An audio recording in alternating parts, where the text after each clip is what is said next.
नमस्कार दोस्तों, विमर्श के इस अंक में आपका स्वागत है। आज मैं आपको राजनीति की एक बहुत महत्वपूर्ण शतरंजी चाल बताने जा रहा हूं, जिसका असर आपको 2029 से पहले कम और 2029 के बाद ज्यादा दिखाई देगा। आप आज का मेरा वीडियो सेव कर लीजिएगा। शतरंज में सबसे खतरनाक चाल वह नहीं होती जो आपको प्रतिद्वंदी चलता है। सबसे खतरनाक चाल वह होती है जिसमें पूरा बोर्ड ही बदल दिया जाता है और मोहरों को बहुत देर बाद एहसास होता है कि उनका खेल तो खत्म हो चुका है कब का। मेरा दावा है कि भारतीय राजनीति आज ठीक उस मोड़ पर खड़ी है जहां लड़ाई सिर्फ सरकार बनाने की नहीं रह गई है, बल्कि पूरे राजनीतिक शतरंज के बोर्ड को दो ध्रुवों में बदल देने की। एक तरफ भारतीय जनता पार्टी, दूसरी तरफ कांग्रेस, और इनके बीच में खड़े हैं क्षेत्रीय दल। धीरे धीरे ऐसे मोहरे बनते जा रहे हैं जिनकी उपयोगिता समाप्त होती जा रही है। आज मैं जो कहने जा रहा हूं उसे ध्यान से सुनिए, क्योंकि अगर मेरा यह आकलन सही निकला तो 2029 के बाद भारतीय राजनीति का चेहरा पूरी तरह बदल चुका होगा। भारतीय राजनीति अब उस दौर में पहुंच चुकी है जहां क्षेत्रीय दलों की कोई जरूरत ही नहीं है।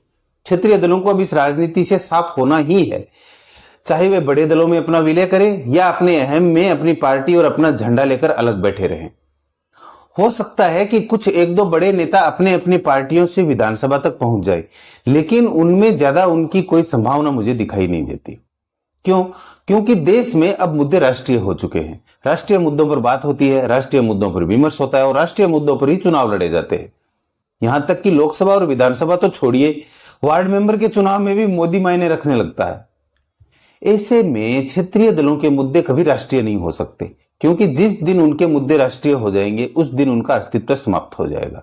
उनका पूरा राजनीतिक अस्तित्व ही क्षेत्रीयता है, जातीयता है और स्थानीय पहचान के आधार पर खड़ा हुआ था। ऐसे में वे राष्ट्रीयता के मुद्दे पर पूरी ताकत से खड़े हो ही नहीं सकते, क्योंकि एक राज्य या एक क्षेत्र या एक जातीय समीकरण के बाहर उनका कोई व्यापक आधार ही नहीं है। यही कारण है कि कांग्रेस निश्चिंत है। उसे पता है कि अगर सत्ता में नहीं भी आई तो भी देश का मुख्य विपक्ष कांग्रेस ही रहेगी। इसी क्रम में देखिए, महाराष्ट्र के क्षेत्रीय दल लगभग समाप्त हो गए। एनसीपी बंट गई, शिवसेना बंट गई। तमिलनाडु में भी भविष्य की लड़ाई अब अलग दिशा में जाती दिखाई दे रही है। बंगाल में टीएमसी करीब मृतप्राय हो गई है। नॉर्थ ईस्ट के छोटे छोटे क्षेत्रीय दल धीरे धीरे राष्ट्रीय गठबंधन में समाहित होते जा रहे हैं। हरियाणा के क्षेत्रीय दलों की स्थिति किसी से छिपी नहीं है, और अगर प्रभावी क्षेत्रीय दल बचे हैं तो एक पंजाब में आम आदमी पार्टी और दूसरा उत्तर प्रदेश में समाजवादी पार्टी। और आप मेरी यह बात लिख कर रख लीजिए, अगले दोनों विधानसभा चुनावों में इन दोनों पार्टियों का भविष्य भी तय होने वाला है, क्योंकि जनता का मानस अब सीधे राष्ट्रीय राजनीति से प्रभावित होता है। और रही सही कमी कांग्रेस पूरी कर देगी, क्योंकि कांग्रेस यह बात अच्छी तरह से जानती है कि उसके पुनरुत्थान के लिए क्षेत्रीय दलों का समाप्त होना जरूरी है, और कांग्रेस उसी दिशा में पूरे मनोयोग से काम भी कर रही है। चाहे वह अखिलेश यादव की राजनीतिक रूप से कमजोर करना हो या अरविंद केजरीवाल की राजनीति को सीमित करना हो। अगर इतिहास उठाकर देखेंगे तो शरद पवार, शिवसेना हो, टीएमसी हो या हरियाणा के क्षेत्रीय दल, इन सबके कमजोर होने की प्रक्रिया में कांग्रेस की अपनी राजनीतिक भूमिका भी दिखाई देती है। भाजपा की प्रचंड लहर अपनी जगह थी, लेकिन कांग्रेस ने भी उन पेड़ों की जड़ों को काटने का काम किया, और जब जड़ें कमजोर हो जाएं तो पेड़ को उखड़ना तय हो जाता है। अब आइए पंजाब की राजनीतिक शतरंज को समझते हैं। सबको लगता है कि पंजाब कांग्रेस टूट रही है या कांग्रेस अपने हाथ आई हुई सत्ता फिर से गंवाने जा रही है, लेकिन मेरा आकलन इससे बिल्कुल अलग है। भाई, यह बात मानिए, जो बात हमें और आपको समझ आती है, राष्ट्रीय स्तर पर राजनीति करने वाली टीमें उससे कई चाल आगे की सोचती हैं। यही शतरंज का नियम भी है। अच्छा खिलाड़ी अगली चाल नहीं, उसके बाद वाली चाल सोचता है। पंजाब में आज आम आदमी पार्टी सरकार के खिलाफ तेज एंटी इनकम्बेंसी है, यह बात लगभग सभी जानते हैं। दूसरी तरफ भाजपा तेजी से अपना आधार बढ़ाने की कोशिश कर रही है। उधर शिरोमणि अकाली दल शिरोमणि गुरुद्वारा प्रबंधक कमेटी के माध्यम से फिर से जट सिख समाज में अपनी पकड़ मजबूत करने की कोशिश कर रहा है।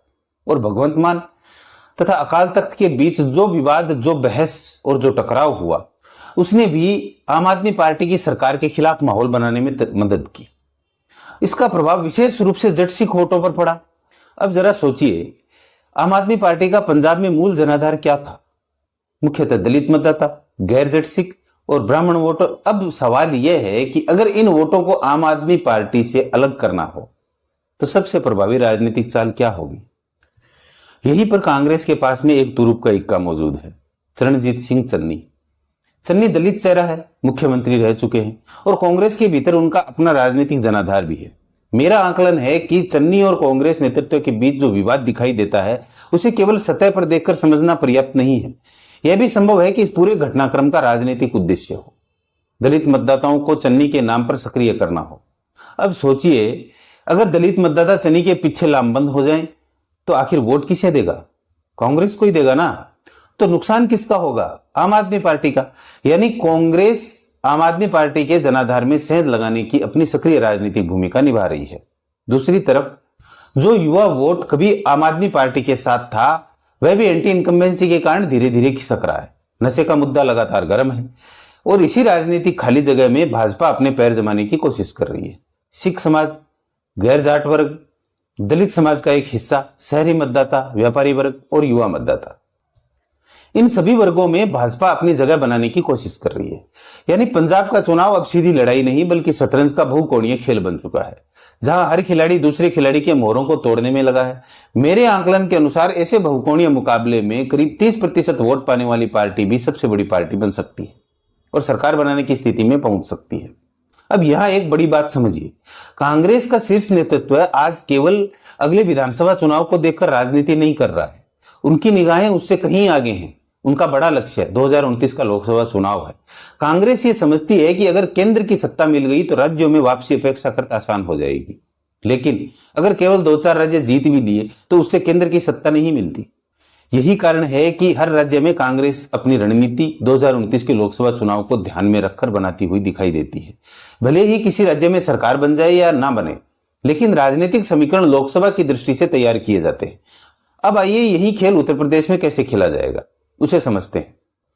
मेरा आकलन है कि उत्तर प्रदेश में कांग्रेस गठबंधन के नाम पर धीरे धीरे समाजवादी पार्टी की राजनीतिक जमीन कमजोर करने की कोशिश करेगी। यही कांग्रेस के भविष्य की सबसे बड़ी रणनीति भी है। अखिलेश यादव स्वयं भी इस बात को समझते हैं। यही कारण है कि वे हर उस मुद्दे को उठाने की कोशिश करते हैं जो सीधे जनता पर प्रभाव डाल सके। लेकिन जैसे ही कोई मुद्दा प्रभावी बनने लगता है, कांग्रेस उसी मुद्दे पर उतर आती है और उसे राष्ट्रीय विमर्श बना देती है।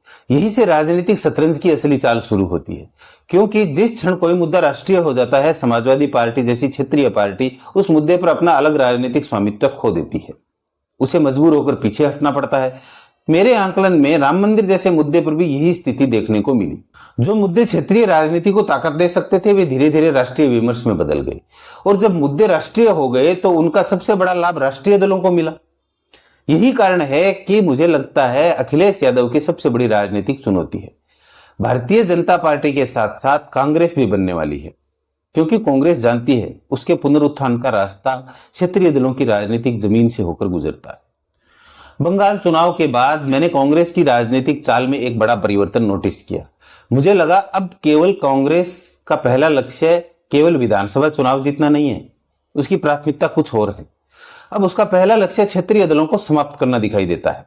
भाजपा से लड़ाई अपनी जगह है, लेकिन उससे पहले क्षेत्रीय दलों की राजनीतिक जमीन खाली कराना कांग्रेस की दीर्घकालिक रणनीति का हिस्सा प्रतीत होता है।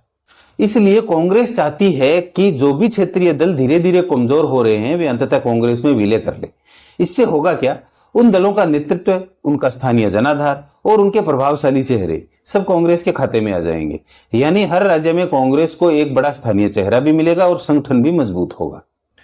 यही वह मॉडल है जो मुझे 1985 से पहले वाली कांग्रेस की याद दिलाता है, जब देश में अधिकांश बड़े नेता कांग्रेस के भीतर ही हुआ करते थे, जब राष्ट्रीय राजनीति में कांग्रेस का व्यापक संगठन था और क्षेत्रीय दल आज जितने प्रभावी नहीं थे। मेरा आकलन है कि कांग्रेस नेतृत्व उसी दिशा में काम कर रहा है। वही कांग्रेस को धीरे धीरे उसी पुराने स्वरूप के करीब ले जाना चाहता है, जहां राष्ट्रीय राजनीति का मुख्य मुकाबला दो बड़े दलों के बीच हो, एक तरफ कांग्रेस, दूसरी तरफ भारतीय जनता पार्टी। मैंने इस विषय पर पहले भी वीडियो बनाए हैं और उसमें कहा है भारत की राजनीति अब धीरे धीरे द्विदलीय व्यवस्था की तरफ बढ़ रही है, जहां अंततः क्षेत्रीय दलों की राजनीतिक भूमिका लगातार सीमित हो जाएगी, क्योंकि मोदी काल के बाद भारतीय राजनीति का विमर्श बदल चुका है। अब क्षेत्रीय भावनाओं से अधिक राष्ट्रीय मुद्दे चुनावी बहस का केंद्र बन चुके हैं। अब चर्चा केवल किसी राज्य की नहीं होती, चर्चा भारत की होती है।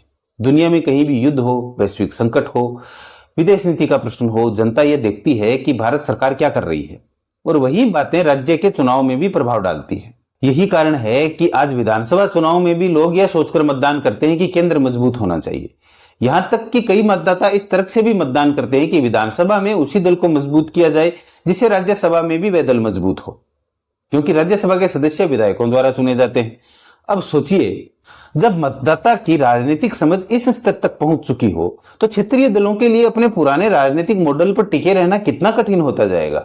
यही कारण है कि मैं आपसे कह रहा हूं, आज से ही कांग्रेस की राजनीतिक चालों को ध्यान से देखना शुरू कर दीजिए। अगले कुछ दिनों में, अगले कुछ महीनों में, अगले आने वाले चुनाव में आपको मेरी बताई बहुत सी बातें राजनीति की शतरंज पर दिखाई देने लगेंगी, क्योंकि कांग्रेस ये समझ चुकी है अगर उसने अपनी राजनीतिक रणनीति नहीं बदली तो 2029 में भी लोकसभा चुनाव जीतना उसके लिए मुश्किल होगा।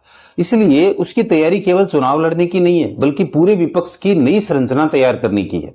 मेरा आकलन है कि 2029 तक पहुंचते पहुंचते कांग्रेस की सबसे बड़ी कोशिश यही रहेगी कि जितने भी कमजोर पड़ते क्षेत्रीय दल हैं, या तो वे कांग्रेस में समाहित हो जाएं या उनका जनाधार कांग्रेस की तरफ स्थानांतरित हो जाए, ताकि 2029 के लोकसभा चुनाव में वह भाजपा के सामने अधिक मजबूत चुनौती पेश कर सके। और उसके बाद लोकसभा चुनाव के पश्चात राज्य दर राज्य अपने संगठन का विस्तार करती चली जाए। अब एक और महत्वपूर्ण बात समझिए, जो क्षेत्रीय दल आज एनडीए के साथ हैं, वे भी ये बात अच्छी तरह जानते हैं कि उनका अलग राजनीतिक अस्तित्व पहले जैसा नहीं रह गया है। वे आज इसलिए प्रभावी दिखाई देते हैं क्योंकि वे एनडीए का हिस्सा है। आज देश का भी राजनीतिक माहौल जो बन चुका है, उनमें उन्हें उनकी क्षेत्रीय पहचान से कम और मोदी के नाम पर अधिक वोट मिलते हैं। यानी भाजपा के साथ रहने से उन्हें राजनीतिक जीत मिलता है, इसलिए वे सत्ता के साथ बने हुए हैं। क्योंकि उन्हें यह भी दिखाई दे रहा है कि जो स्थिति आज विपक्ष के कई क्षेत्रीय दलों की हुई है, वही स्थिति उनकी भी हो सकती है अगर वे एनडीए छोड़कर अलग रास्ता चुने। अब जरा आगे की शतरंज देखिए। जिस दिन विपक्ष के छोटे छोटे क्षेत्रीय दल धीरे धीरे कांग्रेस में विलय करना शुरू करेंगे, उसी दिन मेरे आकलन में भाजपा भी अपनी एक बड़ी राजनीतिक चाल चलेगी। शतरंज में जब प्रतिद्वंदी आपका एक मोहरा लेता है तो अनुभवी खिलाड़ी केवल उसकी चाल का जवाब नहीं देता, वह पूरा बोर्ड बदल देता है। मुझे लगता है भाजपा भी ठीक वैसे ही चाल चल सकती है। वह अपने साथ जुड़े छोटे छोटे एनडीए सहयोगी दलों को ऐसी राजनीतिक स्थिति में पहुंचा सकती है जहां उनके सामने भाजपा में विलय करना ही सबसे व्यवहारिक विकल्प बन जाए। और तब वे दल अपनी अपनी अलग राजनीतिक पहचान बनाए रखने के बजाय भाजपा के भीतर समाहित होकर अपनी राजनीति को आगे बढ़ाने का रास्ता चुन सकते हैं। यानी एक तरफ कांग्रेस, दूसरी तरफ भाजपा, और दोनों अपने अपने राजनीतिक खेमों के छोटे क्षेत्रीय दलों को धीरे धीरे अपने भीतर समेटती चली जाए। अगर ऐसा होता है तो भारतीय राजनीति का पूरा शतरंज बदल जाएगा। आज लोग कहते हैं भारतीय राजनीति बदल गई है, लेकिन मेरा मानना है असली बदलाव अभी आना बाकी है। मेरा आकलन, मेरा अध्ययन और मेरे राजनीतिक विश्लेषण के आधार पर यदि 2029 में नरेंद्र मोदी फिर पूर्ण बहुमत के साथ सरकार बनाते हैं तो उसके बाद भारतीय राजनीति से क्षेत्रीय दलों का प्रभाव निर्णायक रूप से कम होने की प्रक्रिया और तेज हो सकती है। चाहे वे विपक्ष में हो या एनडीए के भीतर, अपने अपने राजनीतिक हितों, नफे नुकसान और भविष्य को देखते हुए कई क्षेत्रीय दल कांग्रेस या भारतीय जनता पार्टी में विलय का रास्ता चुन सकते हैं। आज अगर आप कहते हैं कि भारतीय राजनीति बदल चुकी है, तो जरा सोचिए, अगर आगे चलकर यह पूरा राजनीतिक परिदृश्य सचमुच दो बड़े राष्ट्रीय ध्रुवों में बदल जाए तो उसे आप क्या कहेंगे? इस प्रश्न का उत्तर शायद भारतीय राजनीति 2029 के बाद स्वयं दे देगी। इसी के साथ आज अपनी बात में यही समाप्त करता हूं। मेरे विश्लेषण पर गौर जरूर कीजिएगा। मिलते हैं अगले वीडियो में अगली नई बिसात के साथ। तब तक जय हिंद।